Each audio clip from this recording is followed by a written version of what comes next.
18. Connie, when did you first come to Myrtle Grove United Methodist?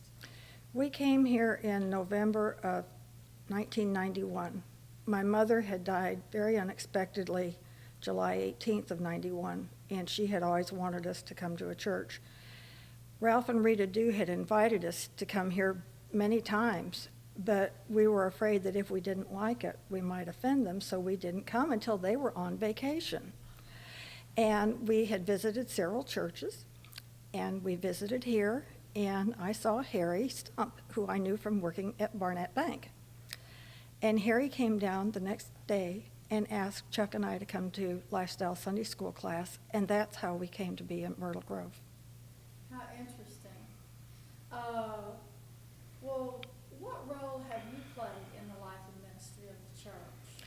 Well, as a Lifestyle member, the Lifestyle class is very active in serving the church. Probably 75 to 80% of us have served on different committees. I was on staff parish once or twice. I was on the finance committee for several years, and then I became finance chair along with Nancy Norman. And we served for probably maybe 6 years, and then the job came open here for finance secretary, and I got the job, and I love my job.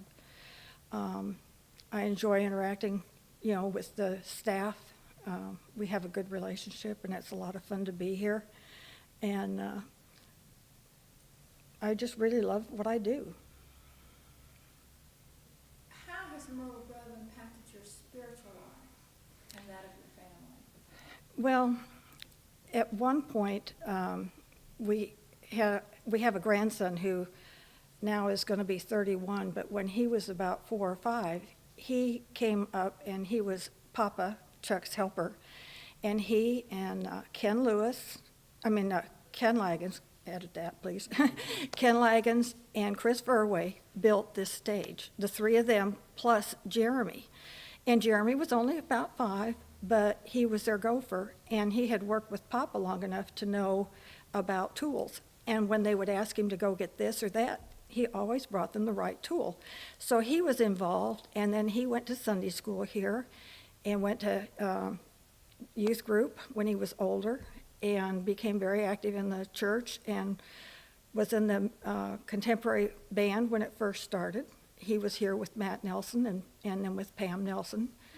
And one of the cutest things I think that the youth ever did was one Sunday night when we had services with Bruce Sheffield and Janice Hayes, Pam was in charge of the choir, and they got up and they were doing King of Kings.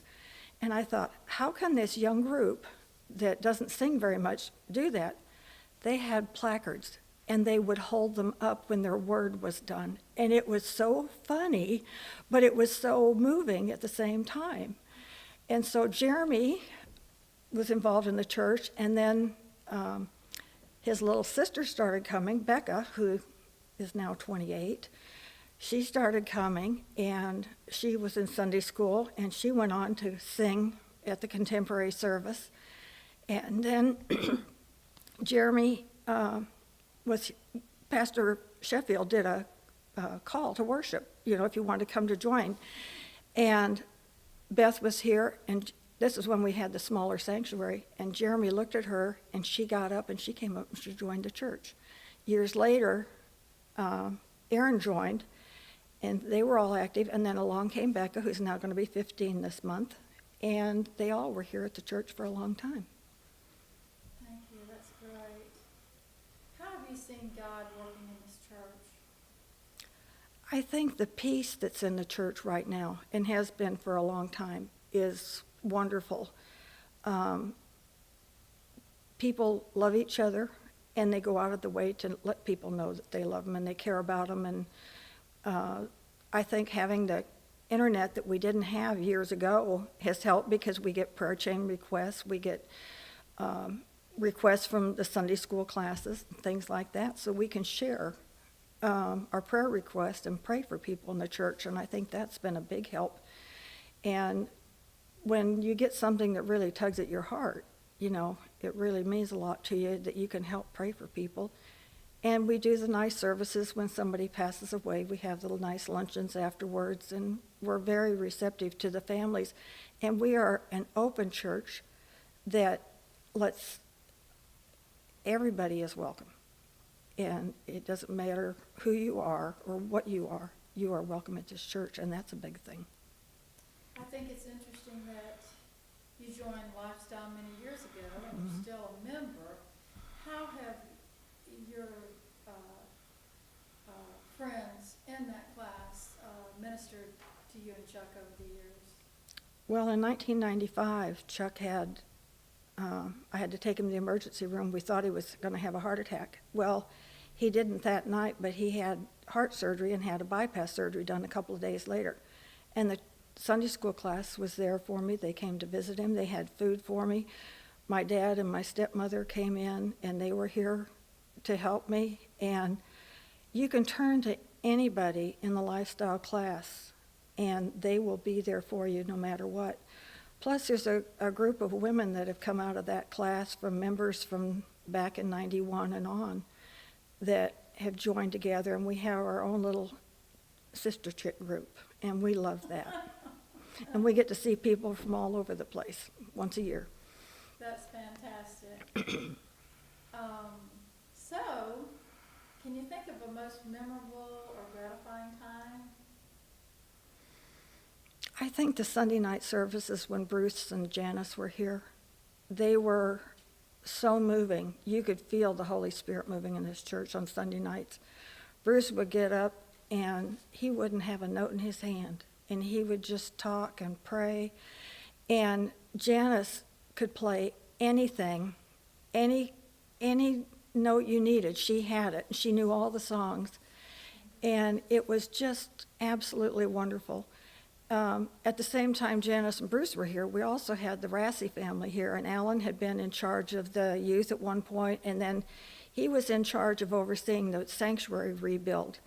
And they had a little girl named Abby who became like my little sweet granddaughter at that time.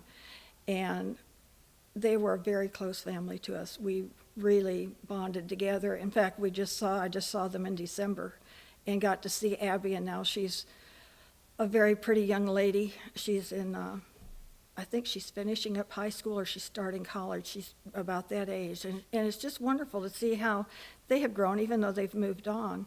But it's just been wonderful with all the people in the church. You know, we just are a family, a church family. Yes, yes.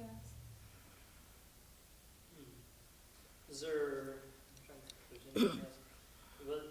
What's the funniest thing you've seen happen in the church since being here? Oh, gee. I don't know offhand.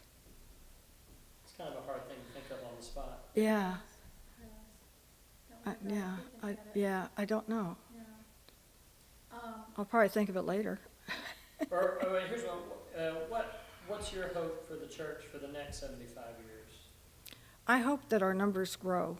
I hope that the younger people come to the church, because as we get older, we need the younger people to come in and be the new life and breath of the church. And I'd like to see more people in the Sunday schools, the youth group. I'd like to see another children's choir or youth choir. That hasn't been done for a lot of years. And those kids had a lot of fun, because once a year, once every 2 years, they would go on a trip and do ministry at other places and sing and sleep on the floors of the church and stuff like that. And it was a real growing experience for them, as is going up to CFAT. That is a true ministry of the church that teaches the young people about how much they really have. Even if they think they have nothing, they have more than a lot of people in the world.